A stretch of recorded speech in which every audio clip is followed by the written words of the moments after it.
Hello all, I'm శృతి. నేను fashion డిజైనర్ని. మనం ముందు వీడియోలో ఏ సబ్జెక్ట్ అనేది ఎలా యూజ్ అవుతుంది, దాని యూజెస్ అనేది అయితే తెలుసుకుందాము. ఈ వీడియోలో ఏ సబ్జెక్ట్కి ఏ మెటీరియల్ కావాలనేది తెలుసుకుందాం.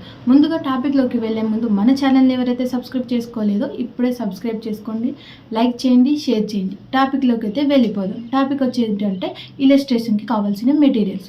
ఫస్ట్ వచ్చేసి స్కెచ్ బుక్ అండి.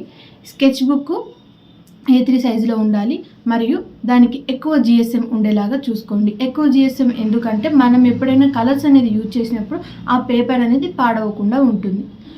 సెకండ్ వచ్చేసి ఏంటి, water colours or poster colours. ఈ పోస్టర్ కలర్స్ అనేది మనకి 12 వస్తాయండి. ఈ కంపెనీ వచ్చేసి క్యామెల్ యూజ్ చేయండి. క్యామెలే ఎందుకు యూజ్ చేయాలంటున్నానంటే మనకి స్ట్రోక్స్ అనేవి నీట్గా అనేది వస్తాయి ఈ క్యామెల్ కలర్స్లో. థర్డ్ వచ్చేసి పెయింట్ బ్రషెస్. ఈ పెయింట్ బ్రషెస్ అనేది మనకి విడుతూ ఎక్కువ అనేవి ఉంటాయి, తక్కువ కూడా ఉంటాయి. ఎక్కువ తీసుకోండి, తక్కువ తీసుకొని మనకి అనేది యూజ్ అవుతాయి ఇవి మనం పెయింటింగ్ వేసినప్పుడు. ఫోర్త్ వచ్చేసి ఏంటంటే అక్రిలిక్ కలర్స్. ఈ కలర్స్ మనకు ఫ్యాబ్రిక్ మీద హ్యాండ్ ప్రింటింగ్, బ్లాక్ ప్రింట్స్ వేయడానికి అనేది యూజ్ అవుతుంది.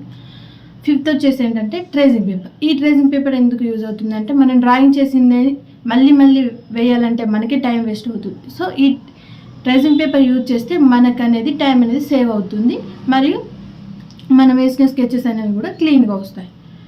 సిక్స్త్ వచ్చేసి మార్కర్స్. ఈ మార్కర్స్ ఎందుకంటే మనం ఏదైనా డ్రాయింగ్ చేసినప్పుడు మనకు అవుట్లైన్ అనేది క్లియర్గా ఉండడానికి కోసం మార్కర్స్ అనేవి యూజ్ చేస్తాము.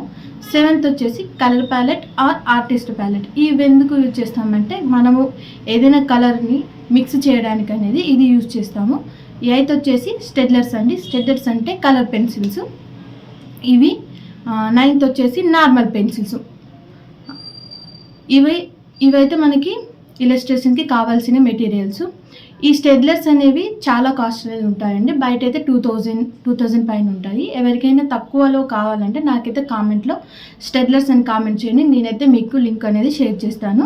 ఈరోజు ఇలస్ట్రేషన్కి కావాల్సిన మెటీరియల్ గురించి అయితే నేర్చుకుందాము. నెక్స్ట్ వీడియోలో ఇంకొక సబ్జెక్ట్కి దానికి కావాల్సిన మెటీరియల్స్ ఏమో చూద్దాం.